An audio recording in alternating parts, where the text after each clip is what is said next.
இரணியகசிபு பிரம்மதேவனிடம் ஒரு விசித்திரமான வரத்தை பெறுகிறான். தனக்கு மனிதனாலோ மிருகத்தாலோ உள்ளேயோ வெளியேயோ பகலிலோ இரவிலோ ஆயுதங்களாலோ மரணம் நிகழக்கூடாது என்பதே அந்த வரம். அசுரகுலத்தில் பிறந்தாலும் இரணியனின் மகன் பிரகலாதன் நாராயணின் தீவிர பக்தனாக வளர்கிறான்.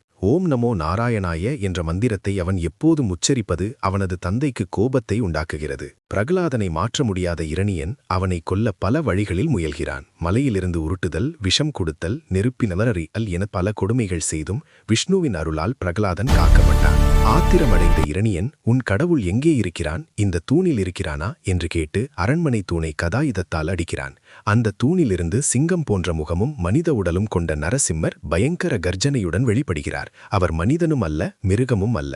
மாலை வேளையில் பகலும் அல்லாத இரவும் அல்லாத, வாசற்படியில் உள்ளும் அல்லாத வெளியும் அல்லாத, தன் மடியில் அசுரனை வைத்து நிலமும் அல்லாத வானும் அல்லாத, தன் நகங்களால் ஆயுதம் அல்லாத இரணியனின் மார்பி பிளந்து வதம் செய்கிறார். இரணியனை அழித்த பின்னும் கோபமாக இருந்த நரசிம்மரை பிரகலாதனின் அன்பான வேண்டுதல் மட்டுமே சாந்தப்படுத்தியது. இறுதியில் பிரகலாதனுக்கு ஆசி வழங்கி விடைபெறுகிறார்.